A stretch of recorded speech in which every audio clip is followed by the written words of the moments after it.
Durante la primavera de 1992, una ola de asesinatos inexplicables ocurrió a lo largo de la Interestatal 70 en los Estados Unidos. El asesino, conocido como el asesino de la enero del 70, permanece prófugo.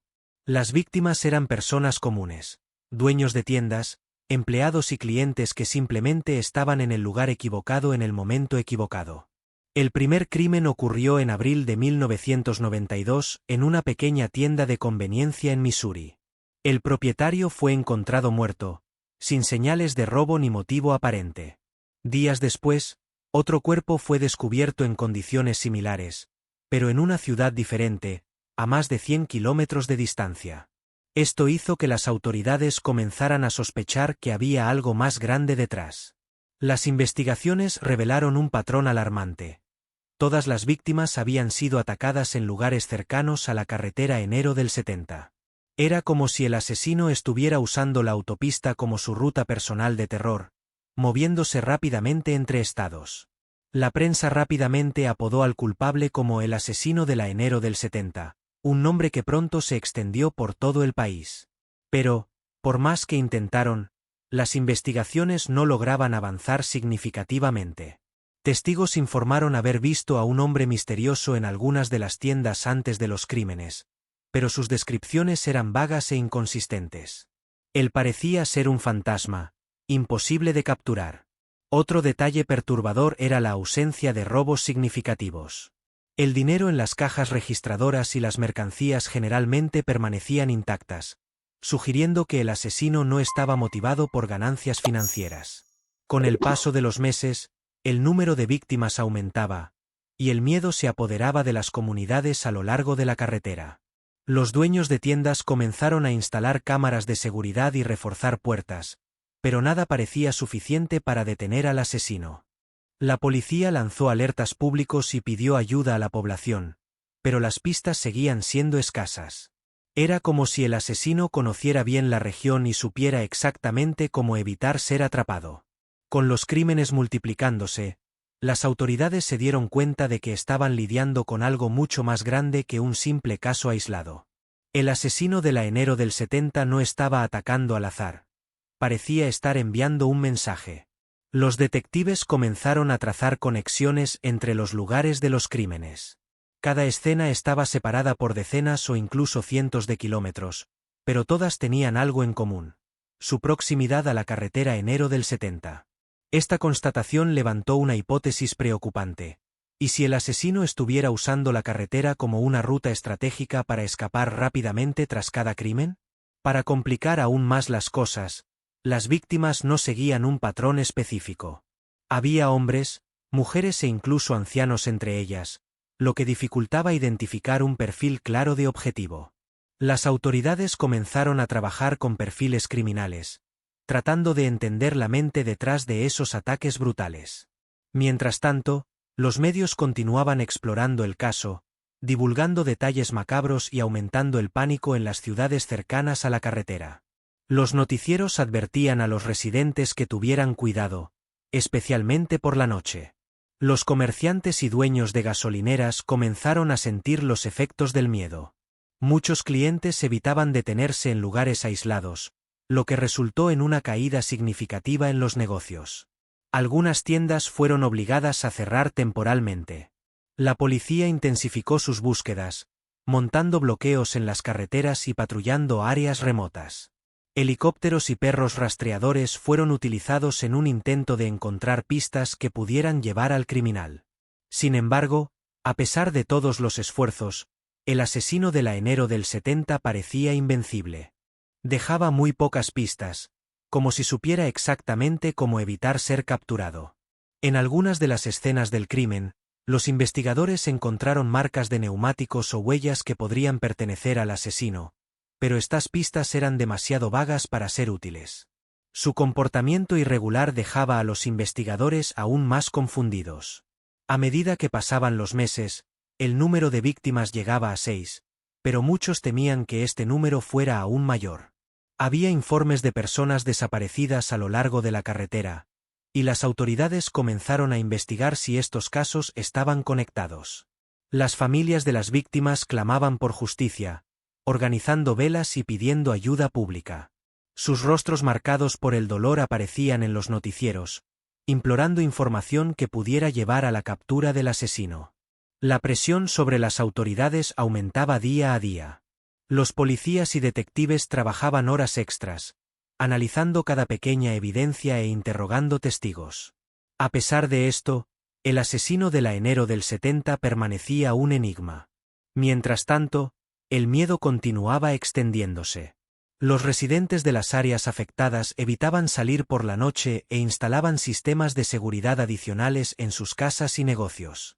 La sensación era de que nadie estaba a salvo mientras el asesino seguía suelto.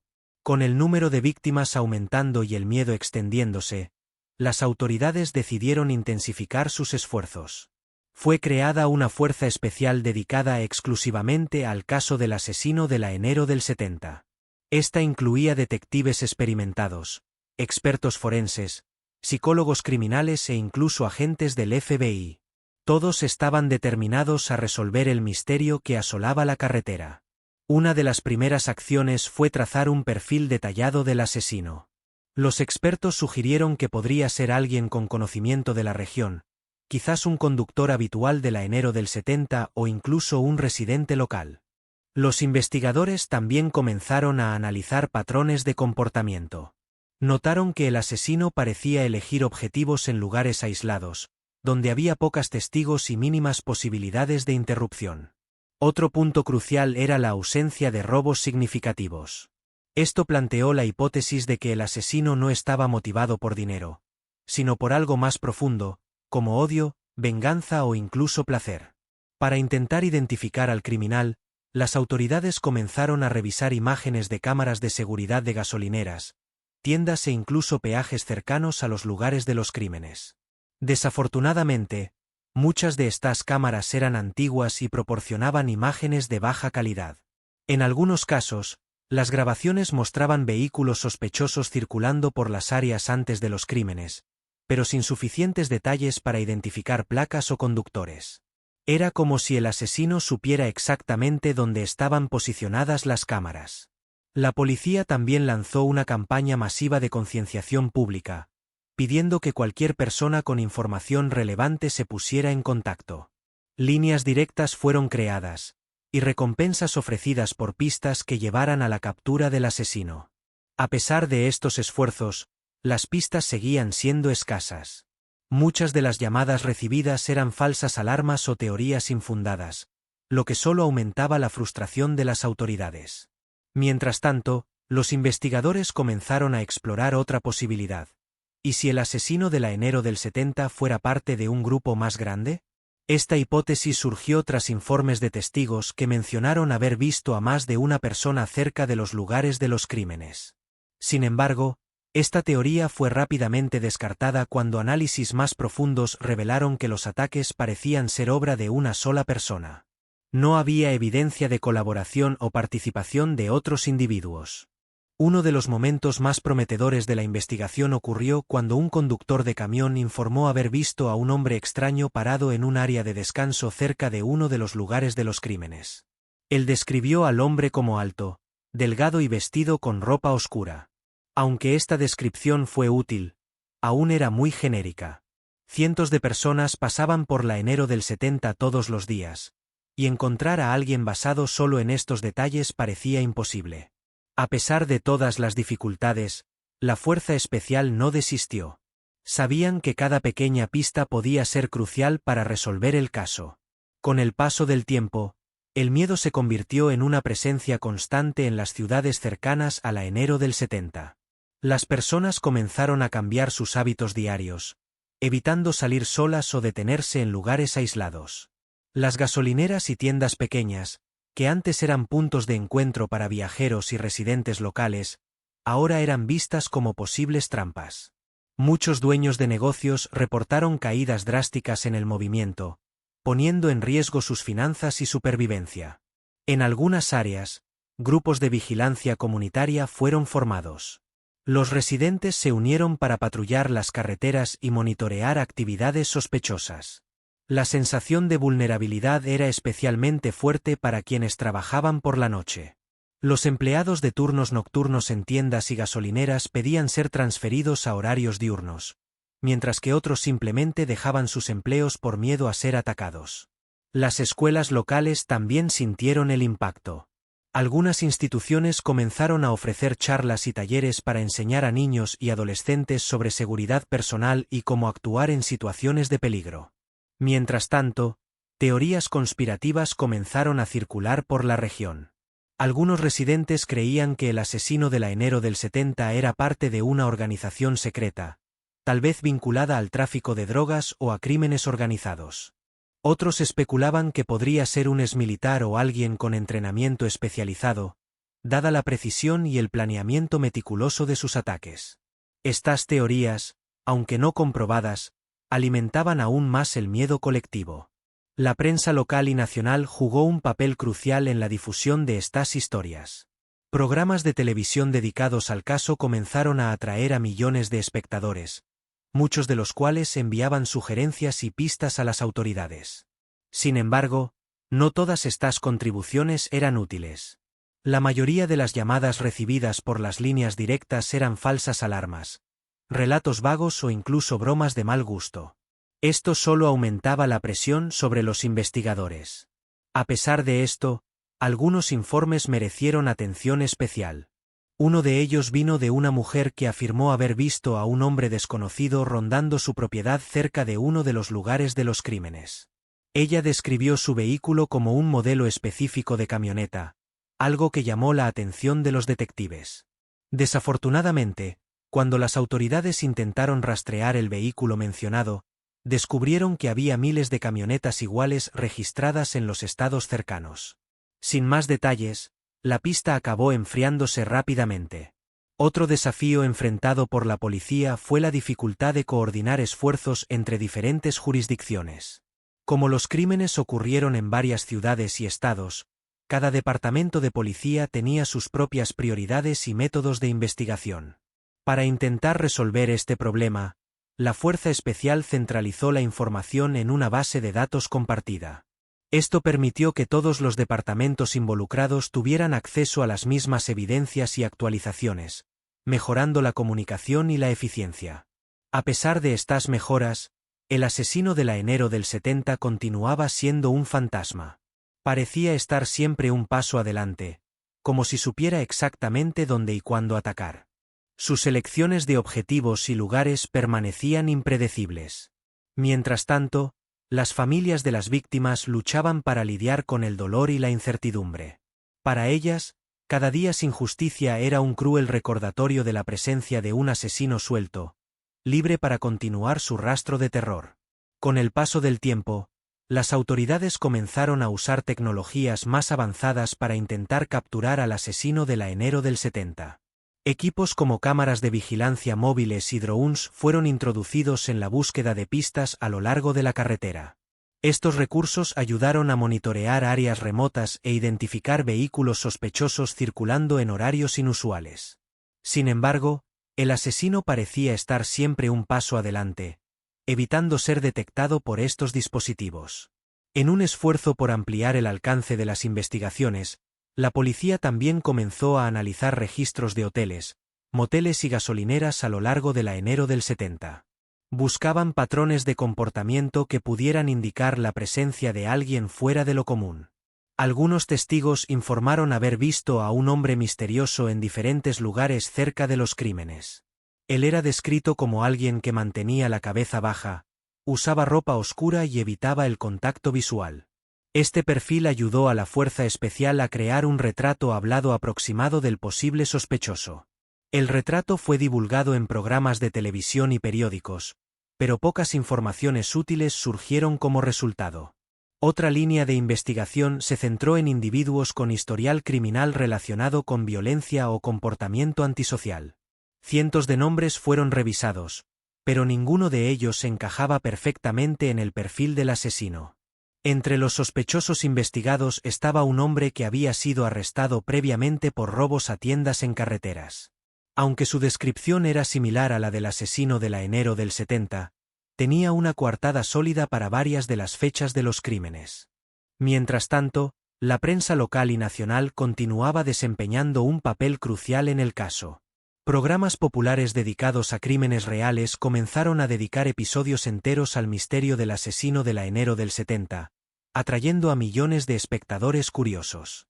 Esta exposición tuvo un lado positivo. Muchas personas que antes no habían prestado atención al caso comenzaron a interesarse y enviar información a las autoridades. Sin embargo, no todas estas contribuciones eran útiles. La mayoría de las llamadas recibidas por las líneas directas eran falsas alarmas, relatos vagos o incluso bromas de mal gusto. Esto solo aumentaba la presión sobre los investigadores. A pesar de esto, algunos informes merecieron atención especial. Uno de ellos vino de una mujer que afirmó haber visto a un hombre desconocido rondando su propiedad cerca de uno de los lugares de los crímenes. Ella describió su vehículo como un modelo específico de camioneta, algo que llamó la atención de los detectives. Desafortunadamente, cuando las autoridades intentaron rastrear el vehículo mencionado, descubrieron que había miles de camionetas iguales registradas en los estados cercanos.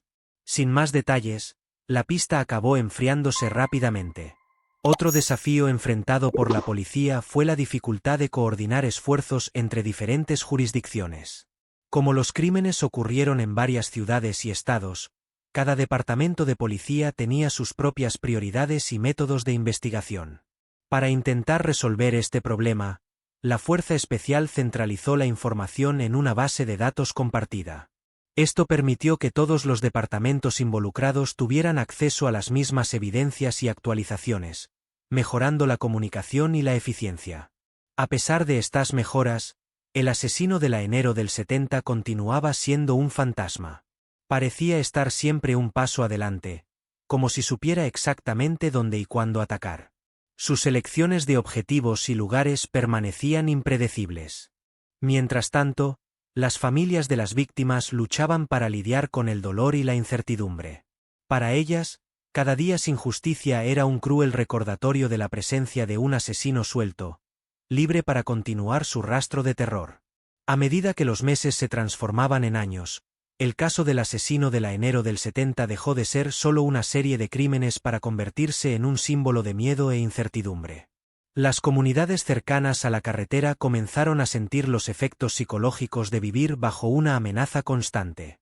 Psicólogos y expertos en trauma comenzaron a destacar el impacto emocional que este tipo de situación puede causar. Muchos residentes reportaron insomnio, ansiedad e incluso ataques de pánico al pasar por áreas remotas o al escuchar noticias relacionadas con el caso. Para algunos, el miedo era tan intenso que evitaban completamente viajar por enero del 70, incluso si eso significaba tomar rutas alternativas mucho más largas.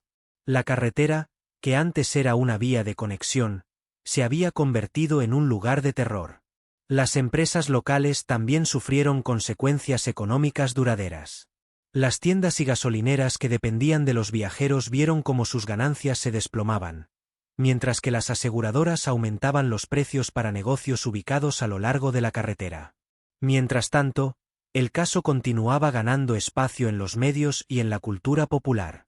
Libros, documentales y programas de televisión comenzaron a explorar el misterio del asesino de enero del 70, alimentando aún más la fascinación del público por el caso. Esta exposición ayudó a mantener el caso vivo en la mente de las personas, pero también trajo nuevos desafíos. Muchos residentes sentían que su privacidad estaba siendo invadida, mientras que otros temían que el asesino pudiera usar la atención mediática para promoverse o intimidar aún más. Entre las teorías que surgieron con el tiempo, una de ellas ganó prominencia: la idea de que el asesino de enero del 70 podría ser parte de una red más grande de asesinos seriales que operaban en carreteras de los Estados Unidos. Esta hipótesis nunca fue comprobada, pero continuó intrigando a investigadores y entusiastas del caso. Otra teoría sugería que el asesino podría haber dejado de atacar abruptamente, tal vez porque fue arrestado por otro crimen o incluso fallecido. Sin embargo, sin evidencia concreta, esta posibilidad permaneció solo como especulación. Algunos expertos comenzaron a analizar el caso bajo una nueva perspectiva. ¿Y si el asesino de enero del 70 ya no estuviera interesado en matar, sino en observar el caos que había creado? Esta idea perturbadora planteaba preguntas sobre su verdadera motivación. Mientras tanto, las autoridades continuaban revisando todas las evidencias recopiladas a lo largo de los años. Nuevas tecnologías, como el análisis de ADN y el reconocimiento facial, fueron aplicadas en busca de pistas que pudieran haber sido ignoradas anteriormente. Desafortunadamente, muchas de estas técnicas no produjeron resultados inmediatos. El asesino parecía haber tomado precauciones extremas para evitar dejar rastros biológicos o digitales. A pesar de esto, la fuerza especial no desistió. Sabían que, con el avance continuo de la tecnología, siempre había una posibilidad de que nuevas herramientas pudieran finalmente revelar algo crucial sobre el caso. En medio de tantas dudas, una cosa era cierta. El asesino de enero del 70 había dejado un legado duradero de miedo e incertidumbre. Él no era solo un criminal. Era un símbolo de lo desconocido, del peligro acechando en las sombras.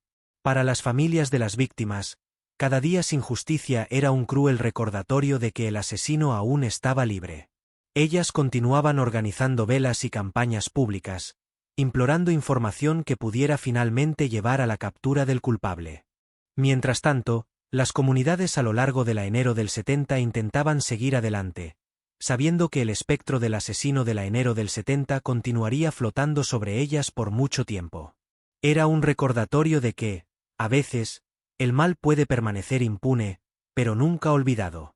Con el paso de los años, las autoridades comenzaron a usar tecnologías aún más avanzadas para reexaminar las evidencias antiguas. El desarrollo de técnicas como el análisis genético forense e inteligencia artificial trajo una nueva esperanza de resolver el caso del asesino de enero del 70. Una de las herramientas más prometedoras fue el uso de bases de datos de ADN. Aunque el asesino había evitado dejar rastros biológicos claros, pequeños fragmentos recolectados en algunas escenas del crimen fueron sometidos a pruebas más modernas. Estas pruebas permitieron crear un perfil genético parcial del criminal. Aunque no era suficiente para identificarlo directamente, podría ser usado para encontrar parientes cercanos o personas con conexiones genéticas. Otra innovación llegó con el reconocimiento facial. Imágenes de cámaras de seguridad y retratos hablados fueron analizados por software avanzado, comparándolos con millones de registros públicos y privados. Hasta entonces, ningún resultado concluyente había surgido. Mientras tanto, las autoridades también comenzaron a explorar otro enfoque: el uso de redes sociales y plataformas digitales para involucrar al público. Campañas en línea fueron lanzadas, incentivando a las personas a compartir información o recuerdos relacionados con el caso. Esta estrategia trajo algunos resultados interesantes. Personas que eran niños en la época de los crímenes comenzaron a manifestarse, recordando detalles que sus padres o familiares habían comentado sobre extraños en las áreas cercanas a los lugares de los ataques. Uno de estos relatos llamó particularmente la atención de los investigadores. Un hombre afirmó que su abuelo, ya fallecido, solía mencionar a un viajero solitario que aparecía ocasionalmente en su propiedad cerca de uno de los lugares de los crímenes. Él describió al hombre como alguien que siempre usaba gafas de sol, incluso por la noche. Aunque estas informaciones eran intrigantes, aún carecían de evidencias concretas. Los detectives sabían que necesitaban algo más sustancial para avanzar. Paralelamente, el tiempo comenzó a desempeñar un papel crucial en el caso. Muchos de los testigos originales estaban envejeciendo o habían fallecido, haciendo más difícil obtener testimonios confiables. Esto aumentaba la urgencia de las investigaciones. Además, el propio contexto criminal había cambiado desde los años 90. Nuevas leyes, métodos de vigilancia y patrones de comportamiento exigían que las autoridades adaptaran sus estrategias para lidiar con un caso tan antiguo como el del asesino de enero del 70. A pesar de estos desafíos, la fuerza especial continuaba determinada.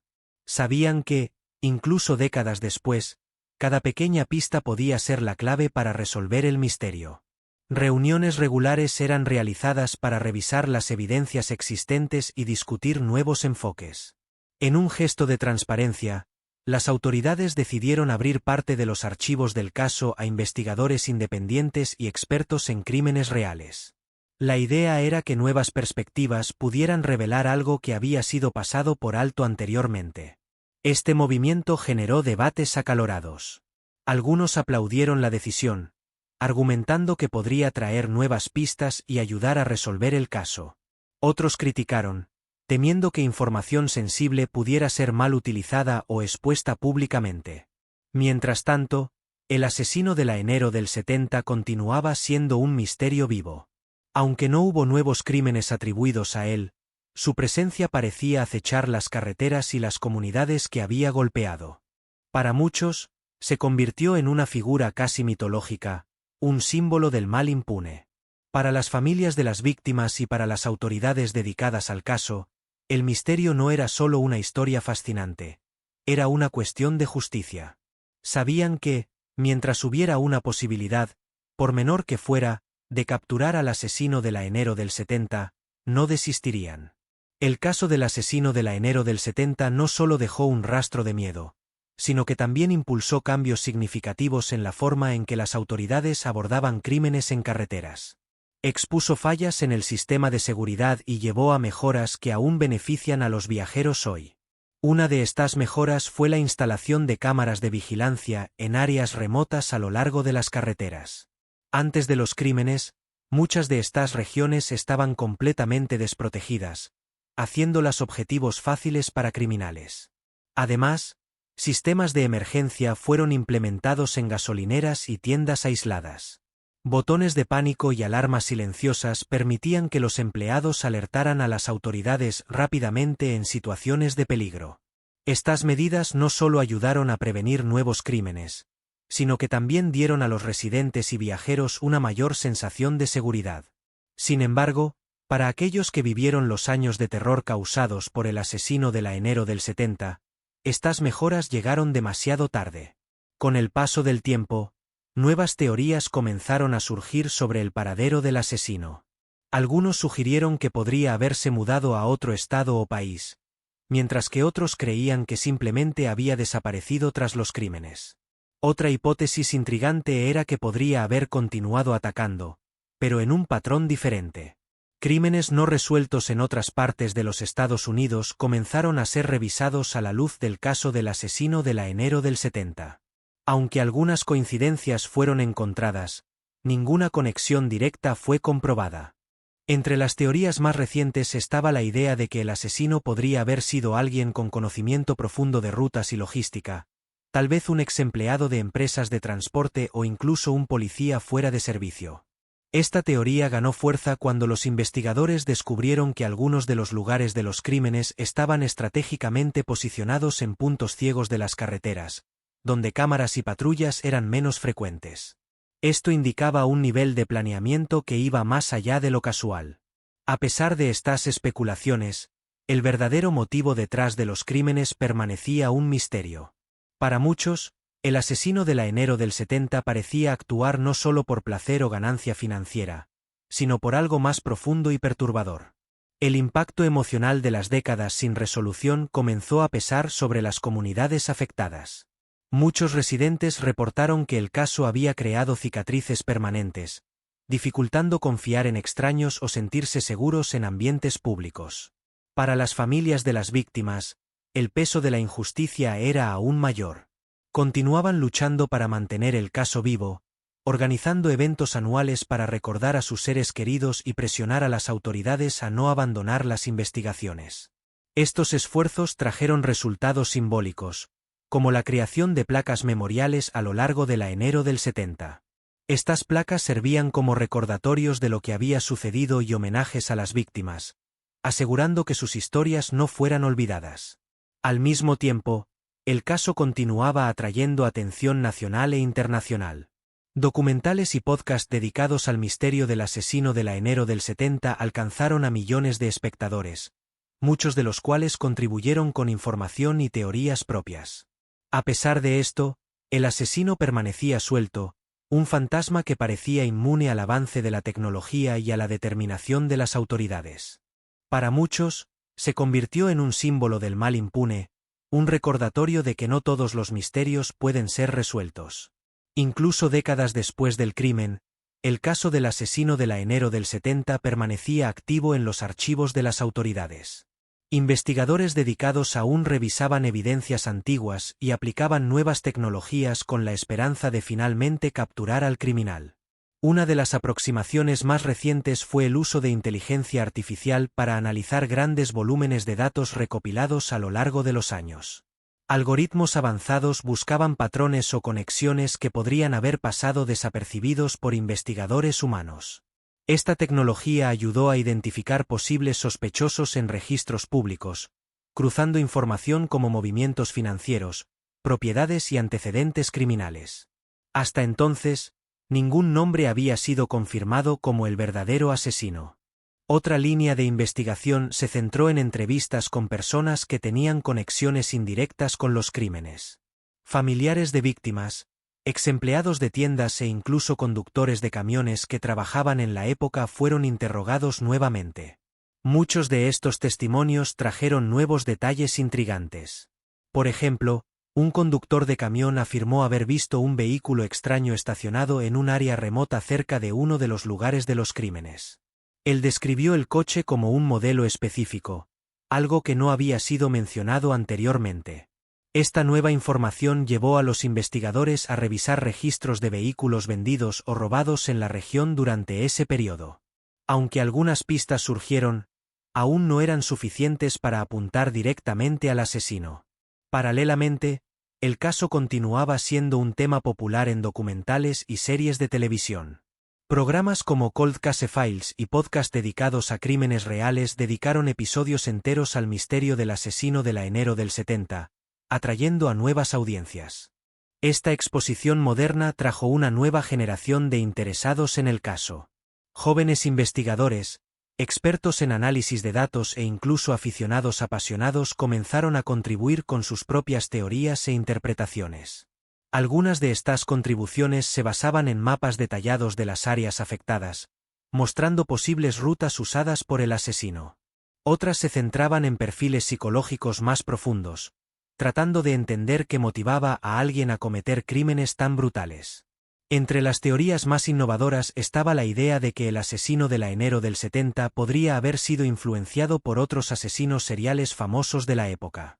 Expertos sugirieron que podría haberse inspirado en casos ampliamente divulgados por los medios, como los de Ted Bundy o Richard Ramírez. Esta hipótesis planteó preguntas sobre el impacto de la cobertura mediática en potenciales asesinos. ¿Estaría el asesino de enero del 70 tratando de replicar esos crímenes o creando su propia marca de terror? A pesar de estas especulaciones, el caso también sirvió como un recordatorio de las lecciones aprendidas. Las comunidades a lo largo de enero del 70 se convirtieron en modelos de resiliencia y organización, mostrando cómo la colaboración entre residentes y autoridades puede fortalecer la seguridad pública. Para las familias de las víctimas, el caso continuaba siendo una herida abierta. Sabían que, mientras el asesino permaneciera libre, la justicia nunca sería plenamente alcanzada. Aún así, muchas de ellas encontraron consuelo en mantener viva la memoria de sus seres queridos a través de eventos y homenajes. El misterio del asesino de enero del 70 también dejó un legado cultural duradero. Se convirtió en un símbolo de cómo el mal puede permanecer impune, pero también de cómo la búsqueda de justicia puede unir comunidades y trascender generaciones. Mientras tanto, las autoridades continuaban determinadas.